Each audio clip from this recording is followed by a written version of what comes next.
exciting episode of the Andre The Beast Crayton Show with Yolanda M. Smith, the Branthicus.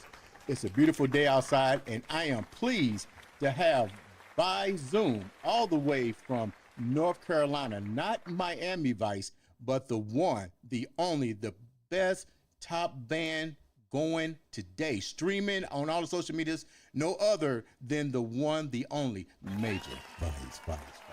Welcome to the show, guys. Hey, thank you, Andre. Good to be here, man. Great. I'm glad you guys were able to come on. I know you got a busy schedule going on. You guys are performing like crazy. Every time I go on social media, you guys are performing and making people smile and dance and the whole 9 yards. And I'm glad you're here to share the story with me. So look, this is how we're going to do this. I was telling Deborah, I said, how do we do a show to make a show really interesting? So I got to thinking. I picked out 28 questions. I sent them to Deborah. I'm like, okay, pick out some questions. Because I looked at all 28, and trust me, they were all great questions. So she picked out 8. We're going to address 8 questions today with the one, the only group of the century, Major Vice. So we're going to start out first with an introduction to each one of the Major Vice's band ensemble. So let's start with the drummer, because I know the drummer. He looks like a drummer. Hey, my name's Mike Ruffleski. I am the drummer of Major Vice. And here's my next guy. Yeah, I'm John Andrew, that is, and I am bass player. And we know who's this lady. I'm Deborah Riley, I'm the singer.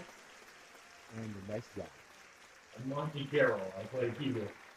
We got Bill Hood, guitarist, and a backup vocalist. Right. So before I ask the questions, what I'm gonna do is I'm gonna start with the drummer. Tell me a little bit about yourself and how you got into the band, a little bit about just who you are in general. Oh, okay. I have started with Major Vice 3 years ago. 3 years ago. During maybe right before COVID, and I've been drumming ever since. We actually played through pretty much regularly through COVID. Really?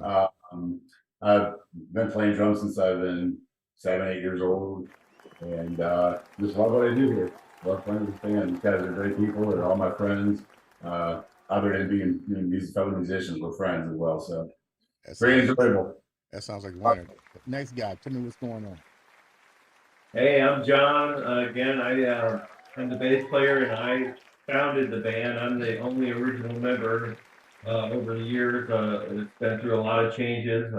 The band started in December of 2012, and I've been keeping it going, through the years with various personnel that have had to leave the band for, family or personal reasons. But me personally, I started off as a kid like everybody in school band, playing the old saxophone, and just stuck with it ever from there, Man, you got a lot in common. I play the bass and the sax. I started out just like you, so we're going to definitely go with you. Deborah, tell me about you, like we already don't know.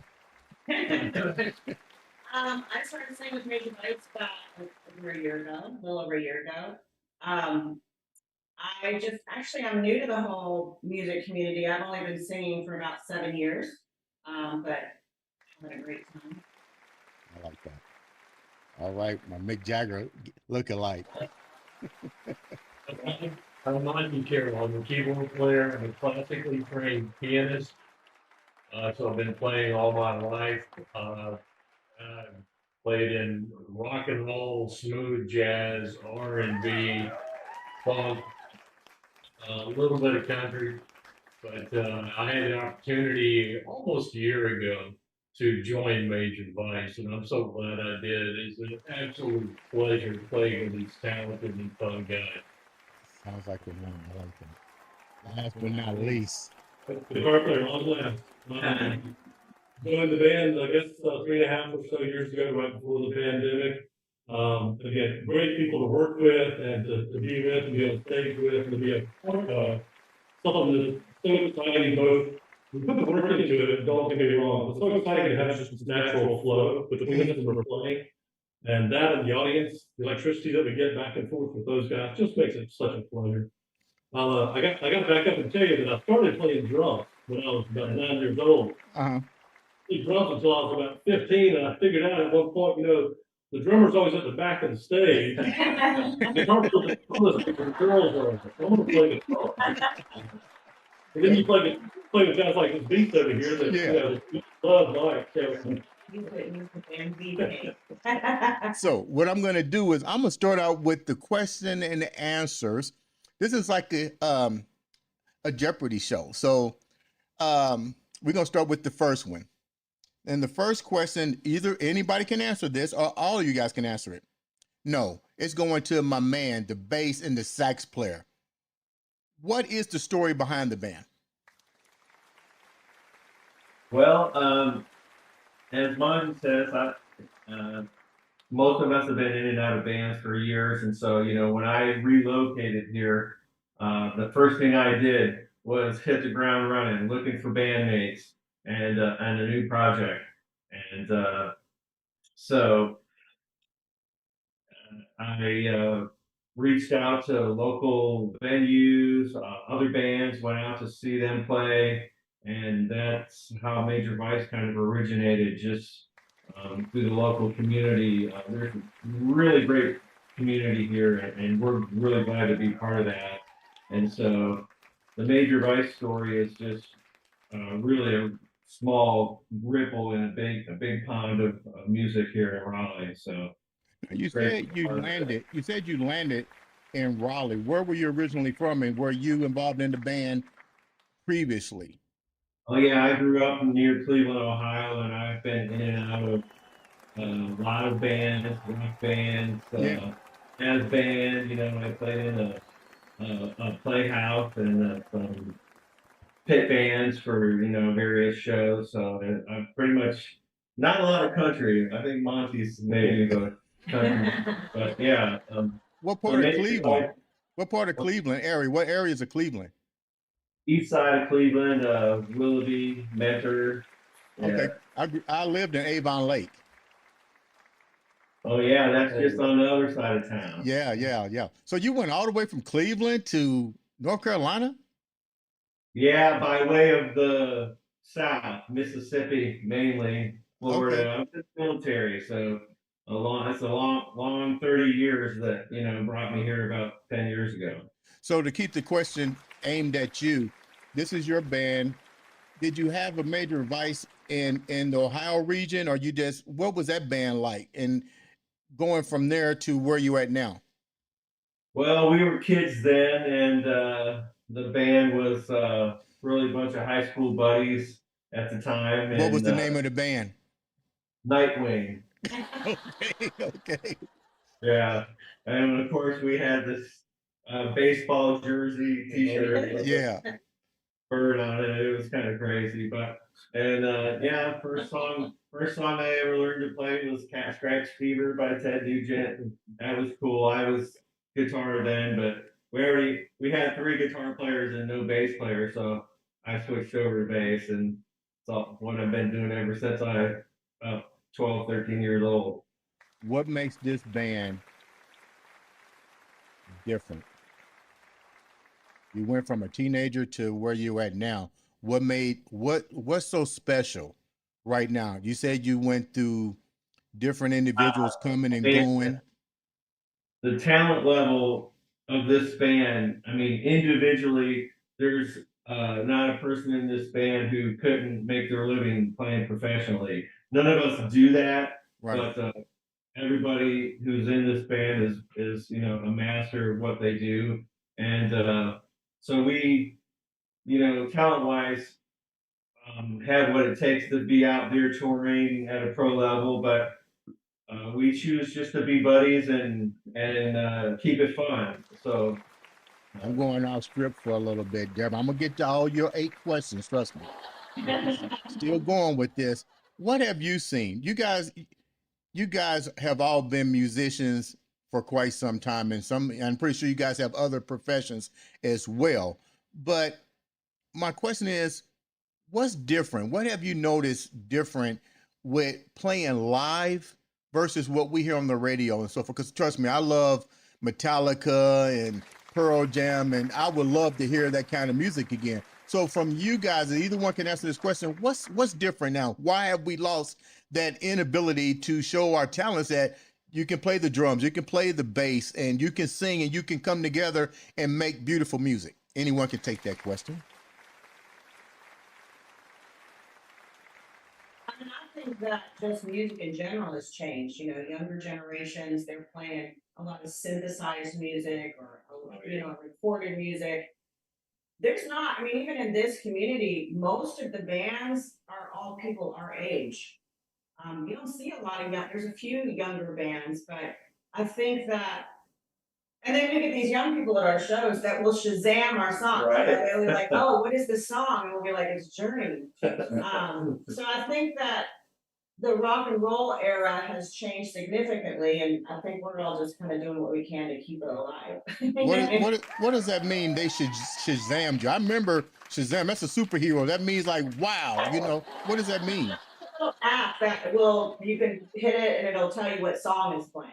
So they'll be like in the audience listening to our songs, and they'll think they're new songs, and they Shazam them and find it's like Journey and Fleetwood Mac and Metallica, and it's like, Who doesn't remember Journey? You know, now yeah.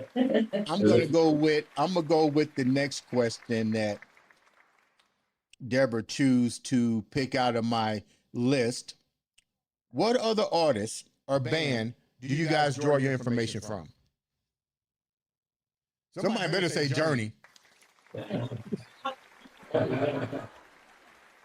that list is so long. Yeah, it's definitely like a kaleidoscope or some kind of amalgamation of just a vast number of bands, because we cover songs anywhere from Shania Twain and Taylor Swift all the way to Metallica and Rage Against the Machine and pretty much everything in between. So we pull from all those different types of styles. And I think too, for me individually, like I grew up with Roberta Flack, Aretha Franklin, Janis Joplin. So those kind of women, along with Christy Hines, Stevie Nicks, those all had Nina Simone, huge influences on me in terms of vocal styling and that kind of thing. What about the style of the pianist, symphony type? The music starts with Bach, Beethoven. How are you bringing that into your music? I mean, you don't want to leave him out. I think what I try to bring to the band and to the show is making the sound authentic. Right. It'd be with the traditional keyboards like piano and organ and Rhodes and Wurlitzer, but also if if the song has strings and orchestration, right, I can play that. If the song has marimba, for instance, or whatever, I have those patches on my keyboards that I can bring and make the sound as authentic to the original recording as possible, and the audience will appreciate that. Let me ask my lead guitar player something, then I'm gonna ask my drummer something. What do you bring when you're playing music? I'm gonna see if me and you on the same page. What is your favorite lick? I hope that it's the same person. I think, and when you're playing that guitar and you're up there, Jimi Hendrix got his little thing that he does. Boosie got his little signature call. What signature call do you like out of the musicians that play that particular electric guitar? So when I was coming up, this is middle of high school, right? Yeah. Kind of that. A lot of Stones. Okay. Jeff Beck, Larry Carlson. Some of these guys were unattainable for me at the time, but I appreciated so much what they did. I would pick up all their bits and pieces that I could do. Kind of amalgamate them together to hopefully bring something new to the table. So it's an influence of all of them together. Right. But I haven't had formal training. Didn't go to Berkeley or GIT, any of the schools for it. So hopefully what I bring is something, a little bit of each one of those players that I picked up along the way and can bring some of that originality, meshing them together. Do you bring in that Peter Frampton funk to the table? Not a good player. They recent influences. One more recent influence for me is Bela Fleck. Yeah, With those guys. yeah, So original in how they approach music. It's not just about the note they play, it's sometimes about what they don't play. right. Or what they play. And that's so much fun for the musicians in us. Don't get me wrong, everything we do is a challenge. We work hard to get it to an original sound, to get it to really represent well. Right. It's covered what we got to do. But we pay as much attention to what we don't play as what we do play. Okay. Now let's go to the man that really rocks the world. You can't have no music until you start out with the drums. Yeah. Tell me about you and the drums. You know, no matter what you look at, the instrument started with the drums. That's the call you hear before you hear anything. That drum. Tell me a little bit about that, about your journey, what you bring to the table, and why you picked the drums. Oh, so We got time. I started playing the drums young, and actually went and started playing guitar after that. Then Buddy Rich, the great Buddy Rich, came to my school and did a clinic, Right. and with the big band. And of course, he ripped off a 20-minute solo that just blew my mind, and got a chance to meet him afterwards. And from that day on, I wanted to be a drummer. And grew up, I listened to Led Zeppelin, the Beatles, Rolling Stones, pretty much everybody that Bill named. And I just try to draw a little bit from every one of those drummers. And really, it just comes down to what I think I bring to the band is drive, power, attitude, and I try just to accompany the music the best I can without overplaying, and so once again, all my influences were very musical, very hard driving drummers, and those are the guys that I really looked up to. And I also love the prog rock drummers, Neil Peart and Mike Portnoy, everybody. But I still, I love the guys that just that lay down and What do you think about not the Led Zeppelin? What do you think about the Def Leppard drummer? Oh, Rick Allen was amazing. I mean, he was an amazing drummer before he lost his arm. He's still an amazing drummer. I gotta give it to him for drive. He's actually, every time I have an injury, because I play a lot of sports and lift weights, and I always go, you know what? If this guy can do it with one arm, I can do it with this injury. You know what I mean? That's where Rick Allen is, believe it or not, is a huge influence because of that. I mean, that guy, I love that. Somebody that keeps persisting and doing what he wants to do. He loves to play the drums, and that's what he kept doing. So Miss Deborah Rowley. Yes. The queen of the voices. You guys saw something in her. I'm going off script a little bit. You guys saw something in Deborah. Before I asked Deborah the question, what was it about Deborah Rowley that you guys said, we got to have this talent? Well, yeah, go ahead. She came to try out. It's a no-brainer. She came to try out, and we obviously picked her out of there's probably a few people that chose. But then once we get to the show, and I've seen Deborah in other bands. One other band. Should we bring up the name? Anyways, another band she plays in, and I was really interested in her because of her ability, not only vocal ability, but her ability to work a crowd. And she connects with everybody. That's a huge thing. You can have a great voice, but if you can't connect, it's just not there. Right. So that's my opinion. I mean, we're blown away. Still are. Anybody else want to comment on why you guys got Deborah Rowley in the band? I'll mention too at audition again. She came in and she owned it, right? She came in and she said, "This is the song we're gonna do. This is the way we're gonna do it. We tell you how we're gonna make it the better." And it's been going on for a year plus. She's always striving to make us better musicians, because she's trying to be a better singer as well. You gotta let people like her. Deborah. Yeah. Why Major Vice? You've been in bands before. You sung in bands. I talk to you pretty much off and on, and you always basically telling me about Major Vice and what a great time you having. Why Major Vice? What makes them the cup of tea for you?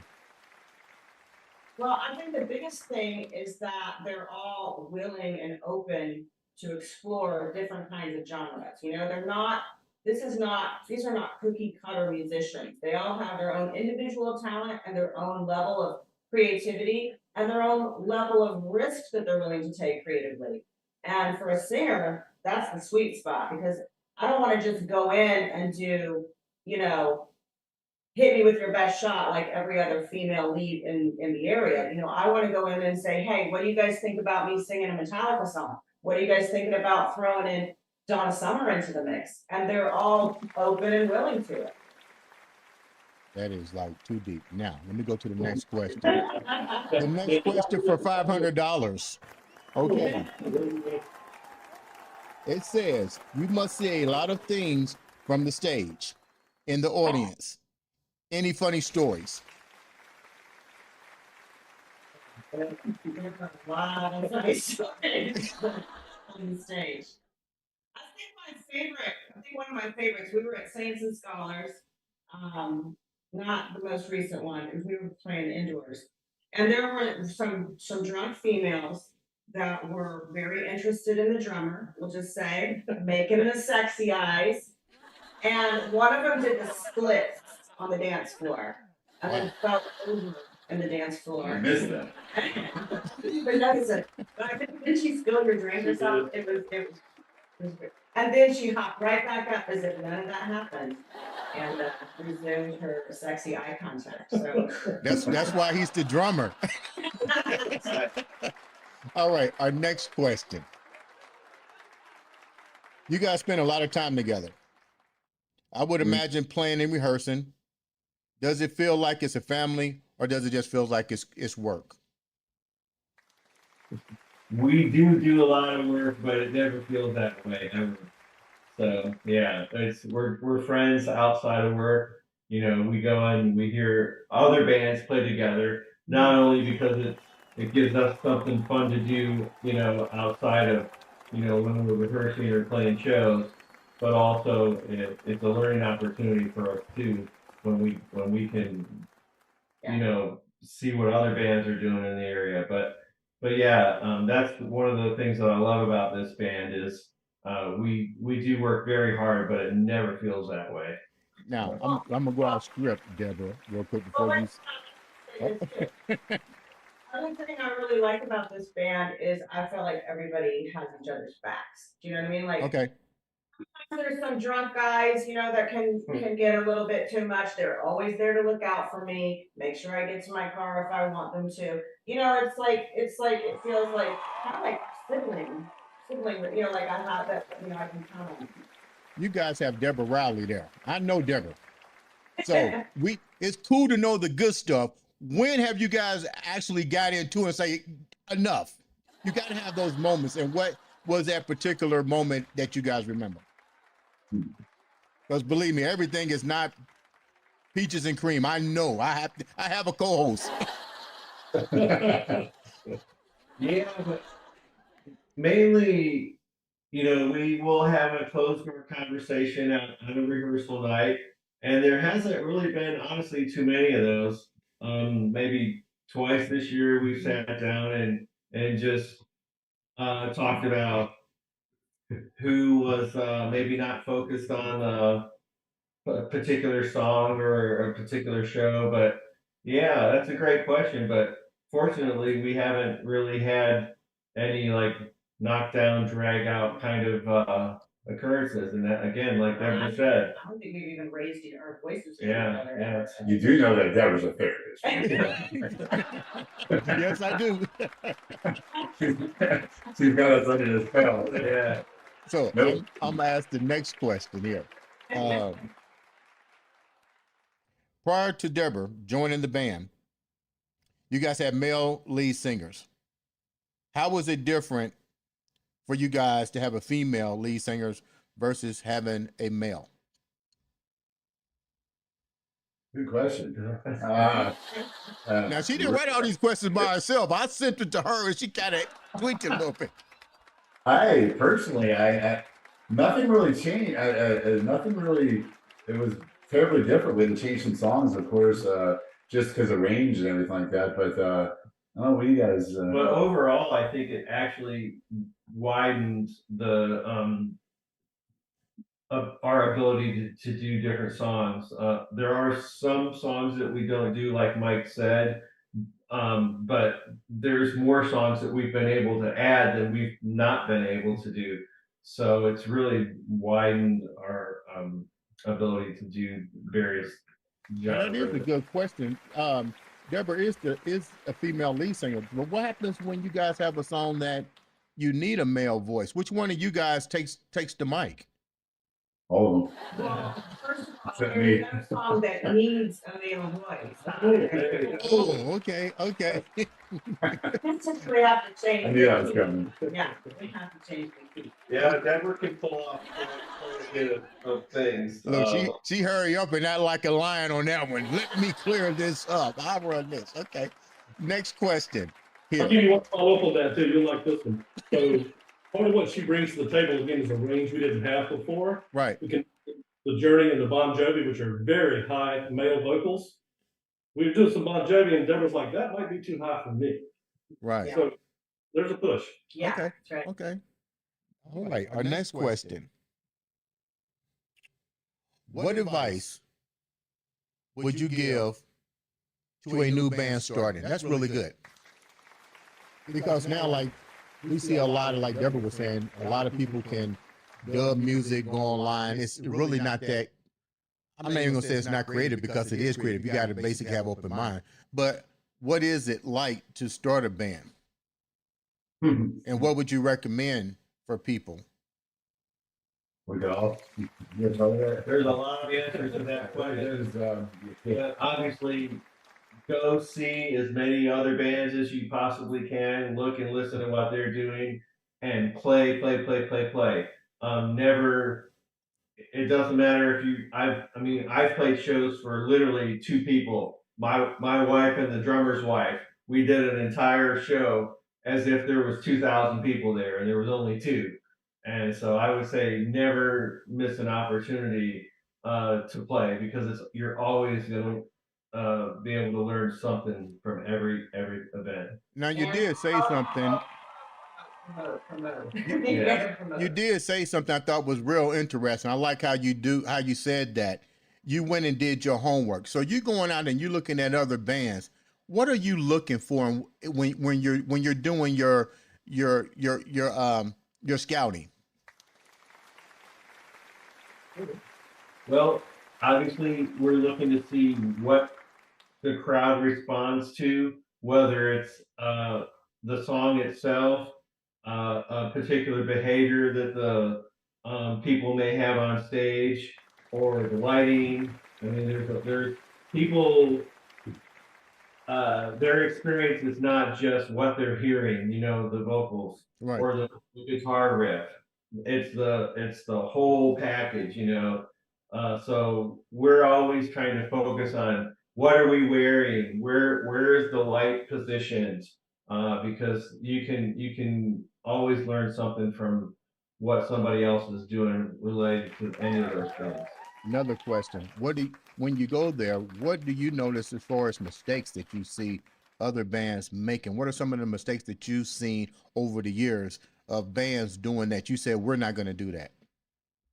Choosing wrong songs for the wrong type of songs for ability is the one I notice a lot. Certain people shouldn't do certain songs. They could be great at a bunch of things, but that one song they're not, and it kind of lowers the whole evening of, it's like strong as your weakest link, songs being the links, Yeah. So let's stick with you with that question then. How do you guys do your recon? How do you know what you're going to play? Say, for instance, okay, you got to go tomorrow and go to Durham to a vineyard. Do you guys go into the vineyard ahead of time? What if it's the last call, you got to show up? How do you address that? How do you know what kind of crowd you're gonna be facing? Peyton Manning audibles. We do it. And Deborah is usually in charge of that. You get an idea. You can just get an idea. We know beforehand if it's gonna be a rock club or if it's gonna be something a little older. If we could pull off the heavy stuff, I think.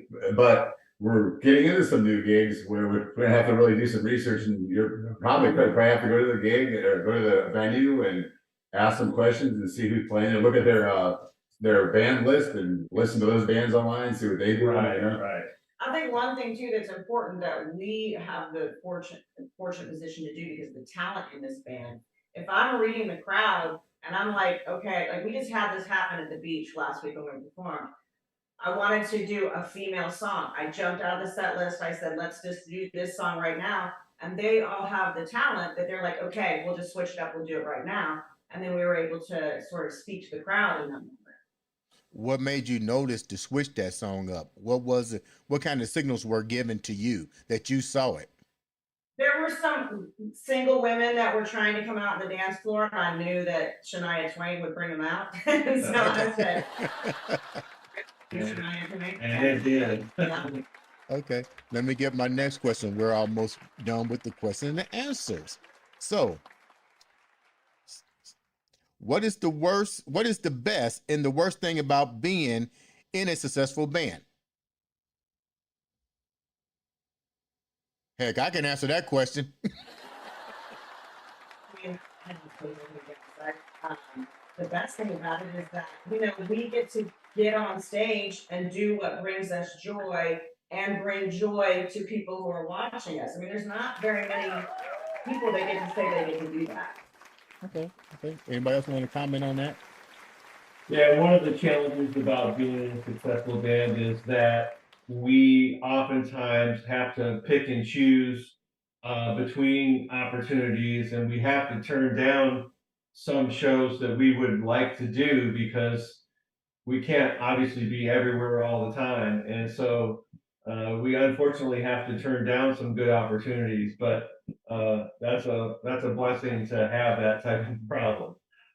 Okay, let's go with our last and final question of the day. Do you have any rituals before the gig? Question mark. What are they? And what do you think about the current state of music? That's a double jeopardy question. I have a warm-up first, of course. I go in the truck. Everybody probably wonder what I'm doing, but I'm 58 next month, or this month actually, 2 weeks, and I got to get warmed up. My thing, and then I do a deep breathing kind of meditation thing before I get out and go on stage, where you breathe deep, well, 10, 15, 20 times, and just to relax, so I don't feel any kind of stress or fear or anything, and just for me. Okay. I think my more ritual includes making sure the wires are plugged in because something's not going to work somewhere. You got to run around the stage for about 10 minutes trying to figure out why. Okay. The next two, y'all got to have rituals.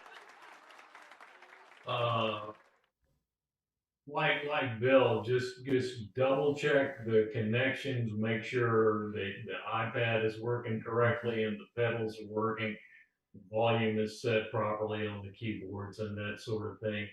And also, like Mike, just get my mind in the proper frame that I'm about to go on stage and have a blast. I like that kind of ritual. Yeah. The owner, what's your ritual? I always make it a point to try to meet and greet some of the crowd or fans, friends that are there beforehand. Deborah's really good about doing that throughout the night. I usually do that at the beginning and the end of the night, and not so much if we're on a break or nothing. So I always want to do that at the start of the show. Miss Riley. I think for me, it's more about getting my vocals ready. As I don't, eat any dairy. I try to drink some tea. I try to not talk very much on the day that I have a show. And then definitely when I get to the show, the first thing I do is to look around to see if there's anybody at the show that's a regular people that come or a friend, so that I can say hi. And then try to get up and connect with the band to see what needs to get done. In terms of your second question, in terms of the state of the music, I think music is always a reflection of what's going on in the world. And I think right now, a lot of people are wanting nostalgia. We're losing a lot of great artists like Jimmy Buffett and Tina Turner. People are requesting those kind of music more. Brings us, when we have so much stress in the world like we have right now, I think that grabbing on to some things like rock and roll or dance music that brings us happiness, people are drawn to it. And I think that that's one of the reasons we have a thriving live music community around here. How can the viewers find you guys, support you guys, listen to your music? How can they find you guys? Well, there's multiple ways, as you're aware, there's all kinds of social media out there. We do have a website. It's not very good. We need to hire somebody probably to manage that. Our Facebook page is by far our number one way of connecting with us. What's the name of your Facebook page?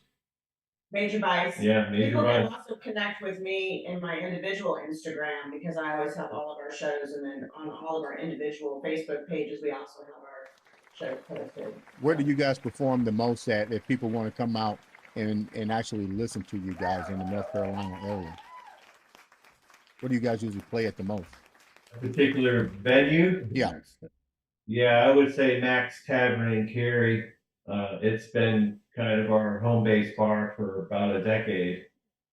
We play there about every other month. We try not to overplay in a particular venue. You know, we don't want to wear out our welcome or bore the crowd. But we play every other month like clockwork at Max for the last 10 years. So Before we wrap up, I want each one of you individuals to leave a word of beast frame of mind for the individuals.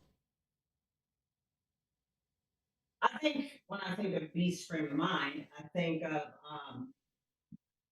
I guess what brings to mind is that if there's any young singers out there, or people even later in life wondering if it's too late, just go for it. You know, if music is in your heart and music is something you enjoy, you only get one life. You might as well go for it.